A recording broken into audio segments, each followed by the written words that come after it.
आपल्या चॅनलवरती आपलं सर्वांचं स्वागत आहे. मित्रांनो, आजच्या या व्हिडिओमध्ये आजच्या या लेक्चरमध्ये आपण ट्युबरक्लोसिस म्हणजेच TB या आजाराविषयी, या डिसीजविषयी आपण माहिती घेणार आहोत. मित्रांनो, TB हा आजार जनरली मॅक्झिमम लोकांना होतो. हा कम्युनिकेबल डिसीज आहे. हवेमार्फत याचे जे काही जंतू आहेत, रोगजंतू आहेत, ते पसरतात आणि मग जे काही गर्दीचे ठिकाणं असतील किंवा मग ज्या ठिकाणी अस्वच्छता आहे, अशा ठिकाणी हे जे काही जंतू आहेत TB आजाराचे मोठ्या प्रमाणात असतात. आणि ज्या व्यक्तीची जी काय इम्युनिटी किंवा मग आपण त्याला रोगप्रतिकारक क्षमता म्हणूयात, ही कमी असेल, अशा व्यक्तीला हा आजार होण्याचे चान्सेस जास्त असतात. तर हा आजार कशामुळे होतो, त्याची इतर कारणं कोणती, किंवा कोणती खबरदारी घ्यायची, किंवा ट्रीटमेंट काय आहे, डायग्नोसिस टेस्ट काय आहे, या सर्व गोष्टीची माहिती आपण या व्हिडिओमध्ये पाहणार आहोत. आपण हा व्हिडिओ फेसबुकवर पाहत असाल तर फेसबुक पेजला लाईक करा. यूट्यूब चॅनलवर पाहत असाल तर चॅनलला सबस्क्राईब करा. तर या ठिकाणी पाहू शकतो मित्रांनो, जो ट्युबरक्लोसिस डिसीज आहे, TB हा डिसीज आहे, तो मायकोबॅक्टेरियम ट्युबरक्लोसिस ह्या जीवाणूमुळे होतो. हा व्हायरल डिसीज नाही आहे, हा बॅक्टेरियल डिसीज आहे. आपण त्याला जीवाणू म्हणूयात. जो काय मायकोबॅक्टेरियम ट्युबरक्लोसिस आहे, या बॅक्टेरियामुळं हा TB हा डिसीज आहे. हा it is a primarily affect the lungs, pulmonary TB.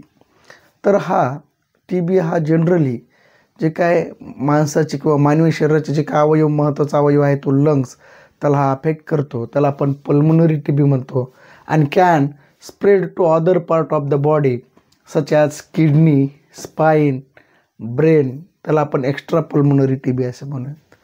जो TB लंग्सला अफेक्ट करतो त्याला आपण पल्मोनरी TB म्हणतो. आणि लंग्स सोडून जे काही बॉडीचे जे काही इतर महत्त्वाचे जे पार्ट आहेत त्यांना जो TB अफेक्ट करतो त्याला आपण एक्स्ट्रा पल्मोनरी TB असं म्हणतोयात. तर हा संसर्गजन्य रोग आहे, हा कॉन्टॅक्जियस डिसीज आहे.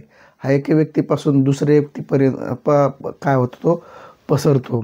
तर या ठिकाणी हा एअरबॉर्न डिसीज आहे, किंवा एअरबॉर्न ड्रॉपलेट, जे काय हवेमार्फत शिंकल्यामुळं, खोकल्यामुळं किंवा मग बोलण्यामुळं जे काय रोग झालेल्या व्यक्तीचे जे काय ड्रॉपलेट्स असतील किंवा थुंकी असेल, हवेमध्ये पसरल्याच्या नंतर त्याच्या संपर्कात एखादा निरोगी व्यक्ती आले आणि त्याची जर इम्युनिटी म्हणजेच रोगप्रतिकारक क्षमता कमी असेल, तर अशा व्यक्तीला हा आजार होतो. हा एअरबॉर्न ड्रॉपलेट याच्या मार्फत याचा प्रसार होतो. याचा जे काय प्रसार किंवा ट्रान्समिशन होण्याचं जे काय महत्त्वाचे जे काय मार्ग काय आहे किंवा कारण काय आहे, एअरबॉर्न ड्रॉपलेट्स.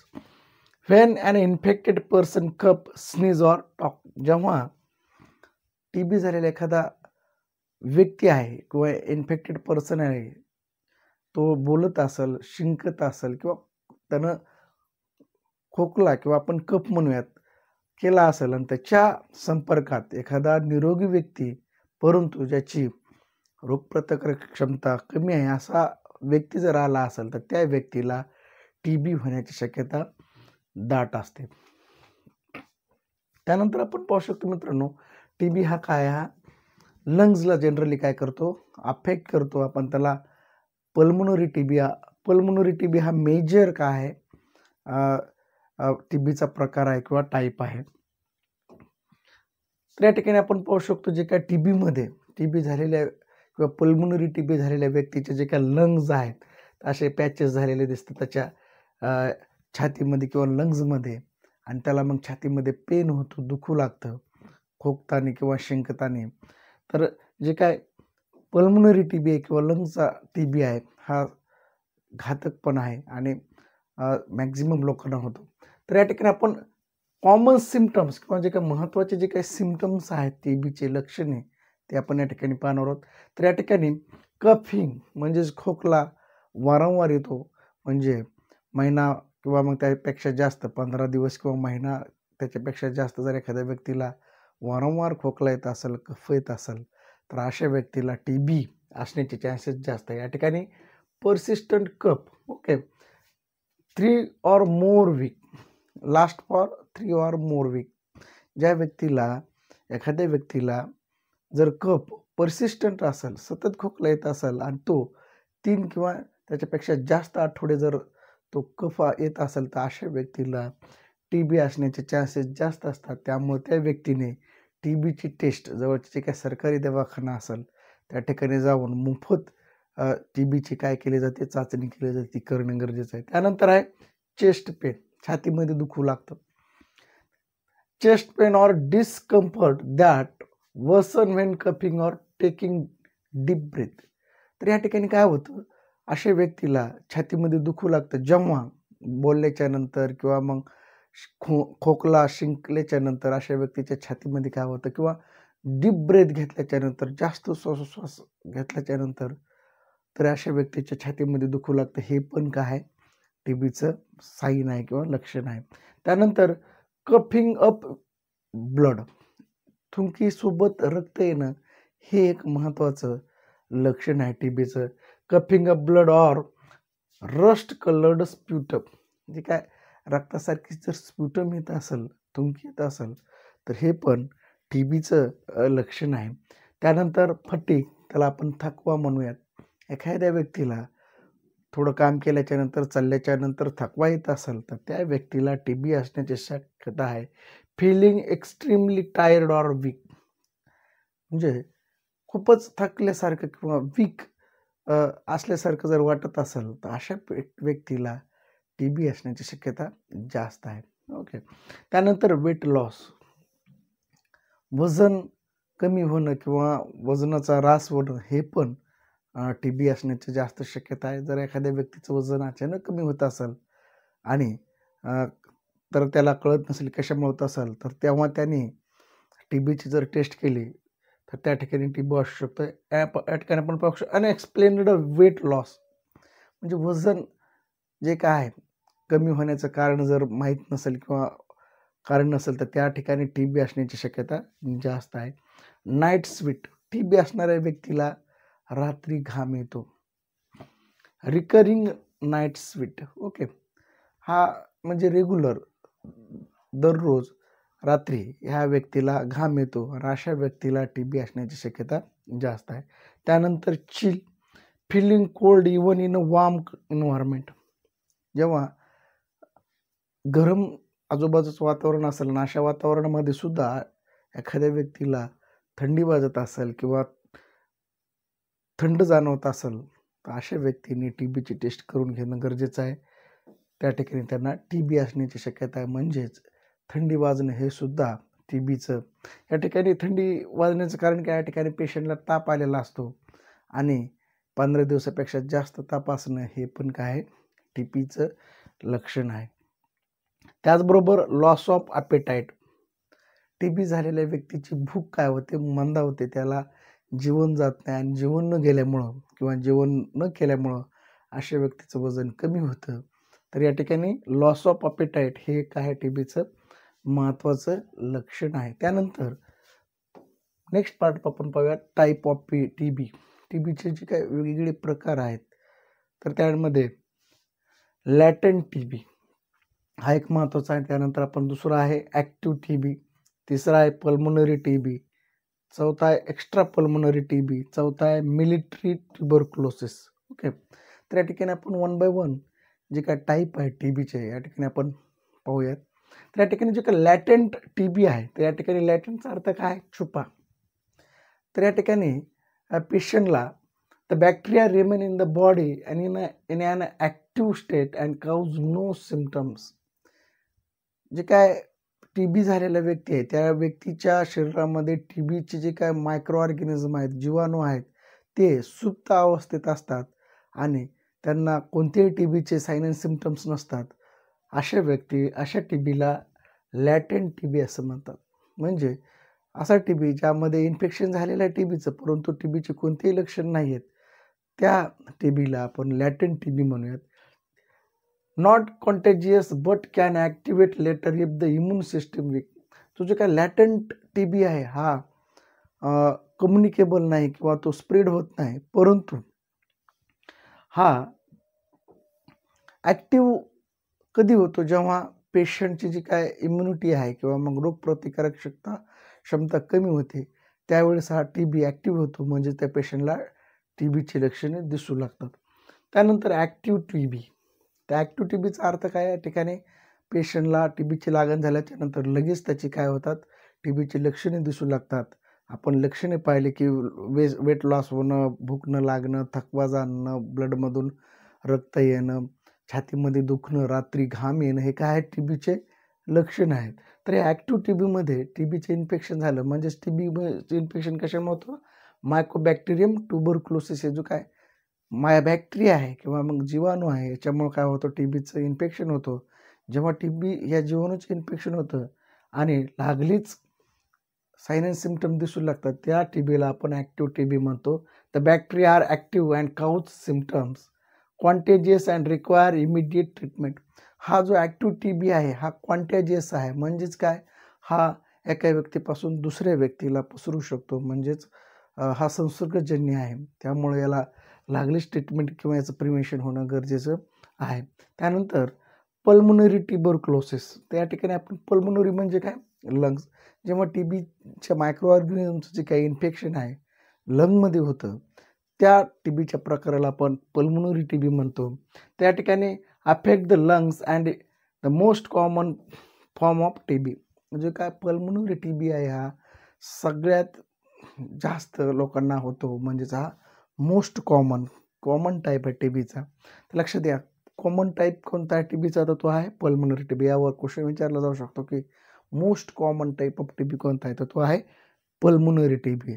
दुसरं काय, लॅटेंट टीबी काय आहे, तर लॅटेंट टीबी म्हणजे काय, त्यामध्ये लॅटेंट टीबीमध्ये टीबीच्या जे काय मायक्रो ऑर्गॅनिझम आहे त्याचं इन्फेक्शन पेशंटला होतं, परंतु त्याच्या शरीरामध्ये मायक्रो ऑर्गॅनिझम जे काय सुप्त अवस्थेत असतात, कोणत्या प्रकारचे साइन अँड सिम्प्टम्स दाखवत नाहीत.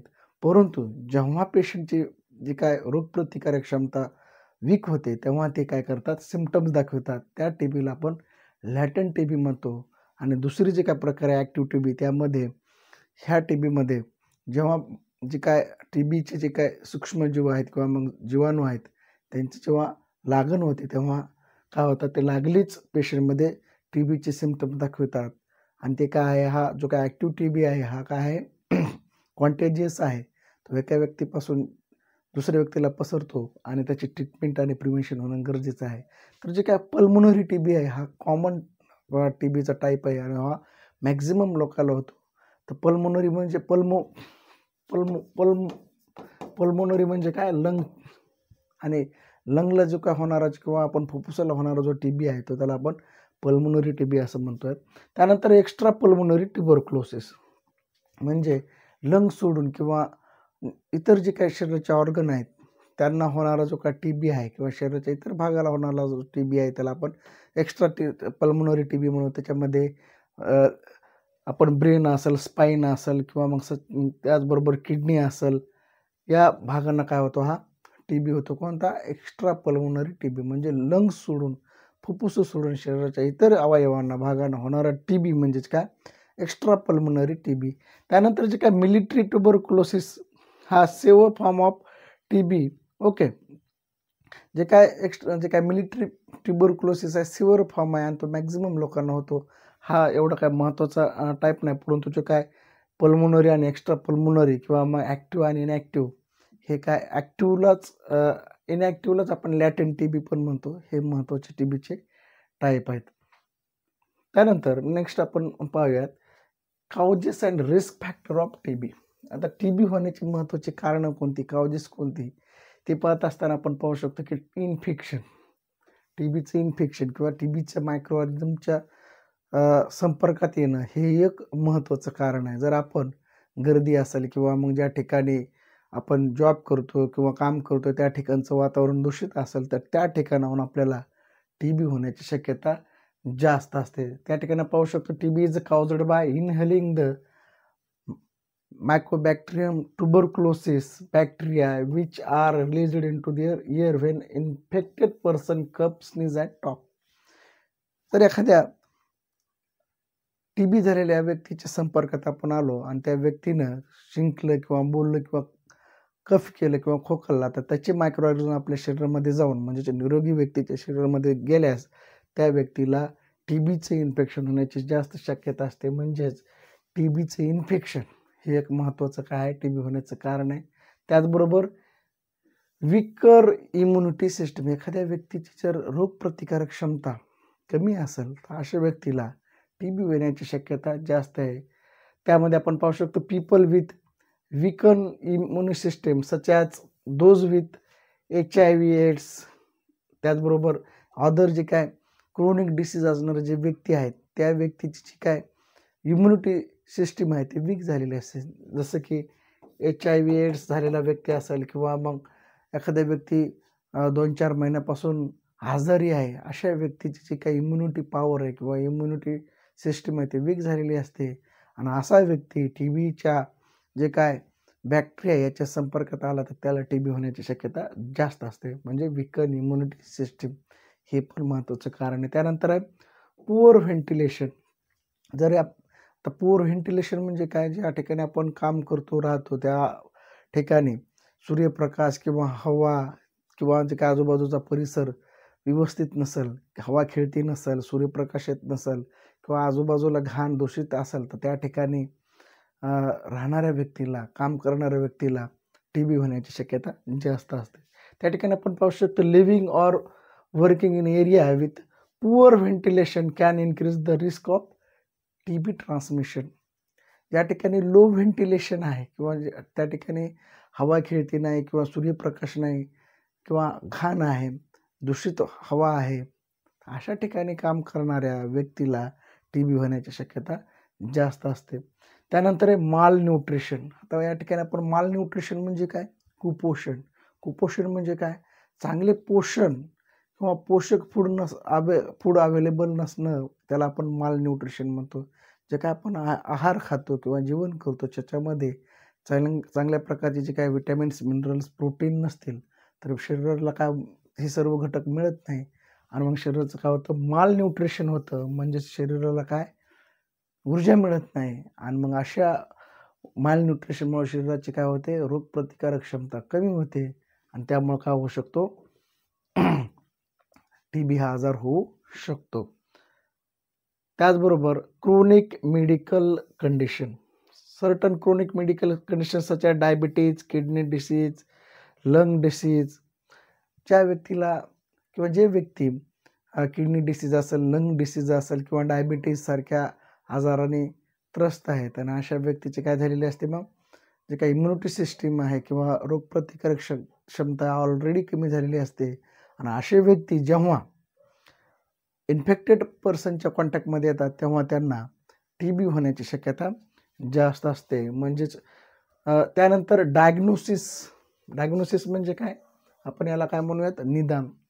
टीबीचे निदान म्हणजेच टीबीच्या टेस्ट कोणत्या आहेत किंवा टीबी आजार झाला का नाही चेक करण्यासाठी आपण कोणते टेस्ट करतो, त्यामध्ये पहिली टेस्ट आहे एक्सरे टेस्ट. तर मित्रांनो, एक्सरे आपल्या एखाद्या व्यक्तीला संशय आला की आपल्याला टीबीची लक्षणे दिसत आहेत, जसं कफिंग आहे 15 दिवसाच्या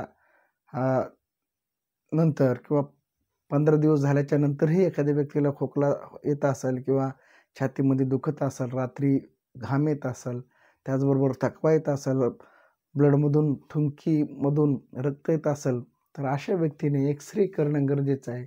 एक्सरे ही पहिली काय आहे, टीबीची डायग्नोस्टिक टेस्ट आहे. तर या ठिकाणी जे काय छातीचा एक्सरे आहे हे करणं गरजेचं आहे. त्यामध्ये हा जो काय अबनॉर्मॅलिटी आहे लंगमध्ये त्या ठिकाणी जर दिसून आली तर त्या ठिकाणी तुम्हाला टीबी असण्याचे चान्सेस जास्त असतात. ओके. त्यानंतर आहे स्पुटम टेस्ट, थुंकीची चाचणी. तर या ठिकाणी जे इन्फेक्टेड पर्सन किंवा मग सस्पेक्टेड पर्सन आहे त्याने स्पुटम टेस्ट करणं गरजेचं आहे. त्यामध्ये जे काय प्रेझेन्स ऑफ ट्युबरक्लोसिस बॅक्टेरिया आहे ते काय केलं जातं, डिटेक्ट केलं जातं. त्या स्पुटममध्ये जर टीबीचे मायक्रोऑर्गॅनिझम जर सापडले तर तो व्यक्ती टीबी पॉझिटिव्ह म्हणून या ठिकाणी काय केलं जातं, घोषित केलं जातं आणि त्याला काय केलं जाते, ट्रीटमेंट केली जाते. जवळचे जे काय गव्हर्नमेंट हॉस्पिटल आहेत त्या ठिकाणी टीबीचे सर्व टेस्ट, उपचार मोफत दिला जातो. त्यामुळे त्याचा सर्वांनी या ठिकाणी फायदा घेतला पाहिजे. तुम्हाला वरीलपैकी जी काय सांगितलेले सिम्पटम्स असतील ते जर दिसले तर तुम्ही जवळच्या हॉस्पिटलमध्ये जाऊन ह्या टेस्ट करणं गरजेचं आहे. म्हणजेच तुम्हाला जरी टीबी झालेला असेल तर त्याला लवकरात लवकर उपचार होऊन तुमचा टीबी लवकर या ठिकाणी आटोक्यात आणला जाऊ शकतो. त्यानंतर नेक्स्ट टेस्ट आहे ब्लड टेस्ट, रक्त चाचणी. Blood test can help diagnosis of TB by detecting presence of antibodies. जे काय ब्लड टेस्ट आहेत ही कशासाठी केली जाते तर या ठिकाणी टीबीचे जे काय अँटीबॉडीज आहेत ते डिटेक्ट करण्यासाठी या ठिकाणी ब्लड टेस्ट केली जाते. ती कोणती अँटीबॉडीज आहे बघा, IgRAs. ओके, ह्या अँटीबॉडी यावर क्वेश्चन विचारले जातं की ब्लड टेस्टमध्ये कोणत्या अँटीबॉडीज हे केलं जातं, इंटरफेरॉन गॅमा रिलीज असे. ओके, त्याला आपण IgRA हे काय केले जातात ब्लड टेस्टमध्ये हे टेस्ट केले जाते. IgRA म्हणजे काय, इंटरफेरॉन गॅमा रिलीज असे, म्हणजे जे काय अँटीबॉडीज आहेत हे काय केले या ठिकाणी स्टडी केले जातात किंवा मग अँटीबॉडीज आहेत का नाही हे पाहिलं जातं. त्यानंतर आहे ट्युबरक्युलिन टेस्ट. ह्या टेस्टलाच आपण स्किन टेस्ट किंवा मॉन्टॉक्स टेस्ट पण म्हणतो. ट्युबरक्युलिन टेस्टलाच आपण काय म्हणतो, स्किन टेस्ट किंवा मॉन्टॉक्स टेस्ट. लक्षात घ्या, यावर क्वेश्चन विचारला गेलेला आहे बऱ्याच ठिकाणी की ट्युबरक्युलिन टेस्ट म्हणजे काय, तर त्या ठिकाणी त्याला मॉन्टॉक्स टेस्ट किंवा स्किन टेस्ट म्हणतो. या ठिकाणी tuberculin skin test can help diagnose TB by detecting the presence of reaction to tuberculosis antigen. जे काय मायकोबॅक्टेरियम ट्युबरक्युलोसिस अँटीजन आहे त्या ठिकाणी ह्या टेस्टमध्ये रिॲक्शन होते आणि त्यामधून टीबी आहे का नाही ह्या ठिकाणी काय केलं जातं, डिटेक्ट केला जातो. तर ट्युबरक्युलिन टेस्टलाच आपण स्किन टेस्ट किंवा मॉन्टॉक्स टेस्ट असं पण म्हणतो. त्यानंतर ट्रीटमेंट काय आहे टीबीसाठी, तर डॉट्स एक महत्त्वाची चांगली ट्रीटमेंट आहे जी काय जवळच्या गव्हर्नमेंट हॉस्पिटलमध्ये सरकारी दवाखान्यामध्ये फ्री दिले जाते. त्यामध्ये जे काय अँटीबायोटिक्स आहे ह्या दिल्या जातात. तर या ठिकाणी आपण कोणत्या अँटीबायोटिक्स आपण दिले जातात आपण या ठिकाणी पाहणार. TB is treatable and curable with antibiotics. Okay, TB हा उपचारानं बरा होणारा डिसीज आहे. म्हणजे काही लोकांना असं वाटतं की मला टीबी झाल्याच्या नंतर तो बरा होतो का नाही, तर मित्रांनो 100% टीबी बरा होतो. तुम्ही उपचार घेणं गरजेचं आहे. आता टीबी ह्याच्या ट्रीटमेंटमध्ये जे काही औषधं आहेत किंवा अँटीबायोटिक्स आहेत तुम्हाला जास्त दिवस घ्यावं लागतात किंवा नंबर ऑफ तुम्हाला टॅबलेट दिले जातात. त्यामुळं पेशंट व्यवस्थित ड्रग घेत नाही किंवा औषध उपचार घेत नाही, मध्येच तो औषध घेणं बंद करतो आणि त्यामुळं परत त्याचे काय होतं, टीबीचं इन्फेक्शन वाढतं. तर या ठिकाणी टीबीच्या ट्रीटमेंटमध्ये पेशंटनं जे काय औषधं असतील किंवा टॅबलेट्स असतील किंवा जे काय ड्रग दिलेले असतील ते रेग्युलर घेणं गरजेचं आहे. हे पथ्य पाळणं किंवा ही काळजी घेणं खूप गरजेचं आहे. जर तुम्ही डॉक्टरने किंवा फार्मासिस्टनं सांगलेल्या नियमानुसार किंवा रूल पद्धतीनुसार तुम्ही ड्रग घेतली नाही तर तुम्हाला तुमचा टीबी व्यवस्थित बरा होणार नाही. तुम्हाला कंप्लीट टीबीपासून मुक्तता पाहिजे असेल तर जी काय जेवढे काय औषध दिलेले आहेत, ड्रग दिलेले आहेत, ज्या पद्धतीने घ्यायचे सांगितलेले आहेत म्हणजेच जे काय डोसिंग दिलेले आहे त्यानुसार तुम्हाला ड्रग घेणं गरजेचं आहे. त्यामध्ये आपण पेशंटला 6 ते 9 महिने ड्रग घेणं गरजेचं असतं depending upon severity of infection. Okay, तर त्या ठिकाणी फर्स्ट लाईन ड्रग आहेत जे की महत्त्वाचे जे काय आहेत. फर्स्ट लाईन ड्रग जे काय असतं या ठिकाणी फर्स्ट लाईनमध्ये इफेक्ट याचा चांगला असतो आणि याचे ॲडव्हर्स इफेक्ट हे कमी असतात किंवा साईड इफेक्ट कमी असतात फर्स्ट लाईन ड्रगमध्ये. तर जसं एक आयसोनियाझाईड आहे, रिफॅम्पिन आहे, इथॅम्ब्युटॉल आहे आणि पायराझिनामाइड हे काय आहेत टीबीसाठीचे फर्स्ट लाईन ड्रग आहेत. लक्षात घ्या, यावर क्वेश्चन विचारला जाऊ शकतो की टीबीसाठीचे फर्स्ट लाईन ड्रग कोणते. आता फर्स्ट लाईन ड्रग म्हणजे काय, ज्या ड्रगचं इफेक्ट चांगला आहे आणि साईड इफेक्ट कमी आहेत त्या ड्रगला आपण फर्स्ट लाईन ड्रग म्हणतो. त्याचं एक्झाम्पल आहे आयसोनियाझाईड, इथॅम्ब्युटॉल, पायराझिनामाइड, रिफॅम्पिन. ह्या काय आहेत, हे अँटीबायोटिक ड्रग आहेत किंवा अँटीमायक्रोबियल ड्रग आहेत जे की फर्स्ट लाईन ड्रग आहे. सेकंड लाईन ड्रग काय, आता आपण या ठिकाणी दुसरी कन्सेप्ट आहे ड्रग रेजिस्टंट टीबी. ओके, आता सेकंड लाईन ड्रग काय आहेत, सेकंड लाईन ड्रग काय आहेत की ज्या ड्रगचे साईड इफेक्ट जास्त असतात आणि इफेक्ट कमी असतात, त्याला आपण सेकंड लाईन ड्रग म्हणतो. तर जनरली फर्स्ट लाईन ड्रगच या ठिकाणी यूज केले जातात. तर या ठिकाणी ड्रग रेजिस्टंट टीबी म्हणजे काय, ही एक कन्सेप्ट आहे. Require longer and more complex treatment with second line drug. Okay. आता जे काय ड्रग रेजिस्टन्स टीबीमध्ये generally second line drug use केले जातात. तर या ठिकाणी ड्रग रेजिस्टंट टीबी म्हणजे काय, जे टीबी जे काय अदर ड्रगला रेजिस्ट करते किंवा उपचारास या ठिकाणी रिस्पॉन्स देत नाही, त्या टीबीला आपण ड्रग रेजिस्टन्स टीबी म्हणतो. आणि अशा कंडिशनमध्ये सेकंड लाईन ड्रग या ठिकाणी यूज केले जातात, ज्याचे की साईड इफेक्ट जास्त असतात. प्रिव्हेन्शन. आता टीबीचं प्रिव्हेन्शन किंवा आपण प्रतिबंध कसा करू शकतो, तर या ठिकाणी आपण पाहू शकतो व्हॅक्सिनेशन हे एक टीबीचं प्रतिबंध किंवा प्रिव्हेन्शन करण्याचा महत्त्वाचा या ठिकाणी मार्ग आहे.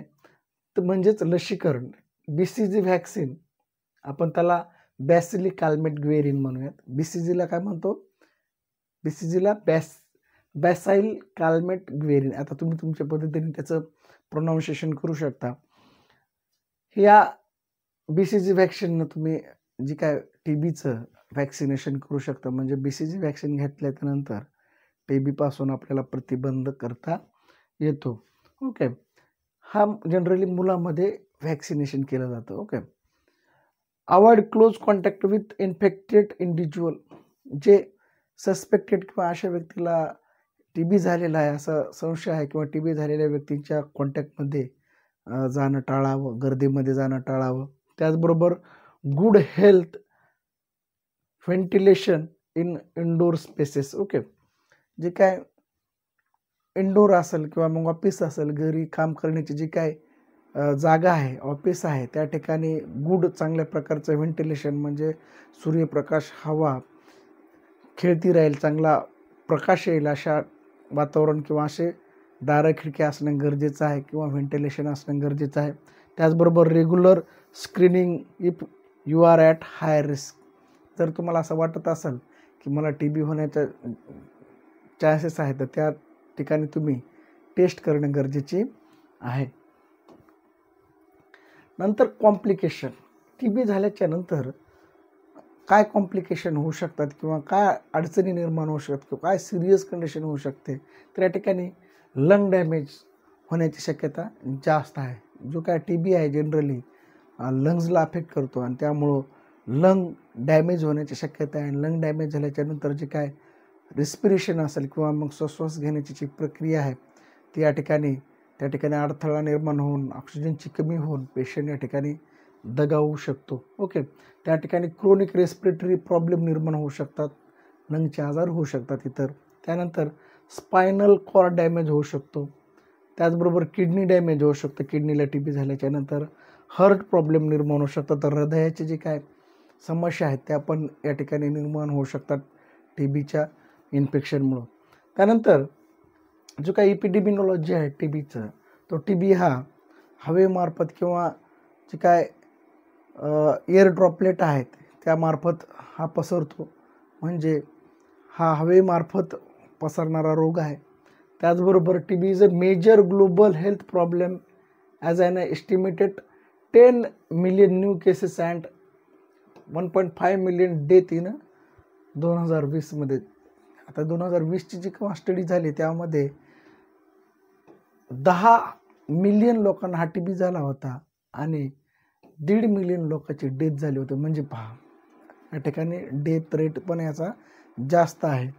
त्यानंतर हाय रिस्क ग्रुप जसं एड्स, HIV किंवा मग डायबिटीज किंवा क्रोनिक डिसीज असणारे व्यक्ती आहेत, अशांना हा आजार होऊ शकतो. ते हाय रिस्क असणारे किंवा ओल्ड एज पीपल हे काय आहे तर हाय रिस्क ग्रुप आहेत किंवा यांना हा टीबी होण्याचा जास्त धोका आहे. त्याचबरोबर जे काय जिओग्राफिकल डिस्ट्रीब्युशनमध्ये जे काय पुअर कंट्री आहेत किंवा मग जे काय गरीब देश आहेत, अनडेव्हलप्ड कंट्रीज आहेत, त्यामध्ये हा टीबी हा आजार पसरण्याची जास्त शक्यता असते. मित्रांनो, व्हिडिओ आवडला असेल तर चॅनलला लाईक करा. त्याचबरोबर आपण हा व्हिडिओ फेसबुक पेजला पाहत असाल तर फेसबुक पेजला फॉलो करा. अशीच माहिती आपण या ठिकाणी देत राहू. त्या ठिकाणी आपण थांबूया. जय हिंद, जय महाराष्ट्र.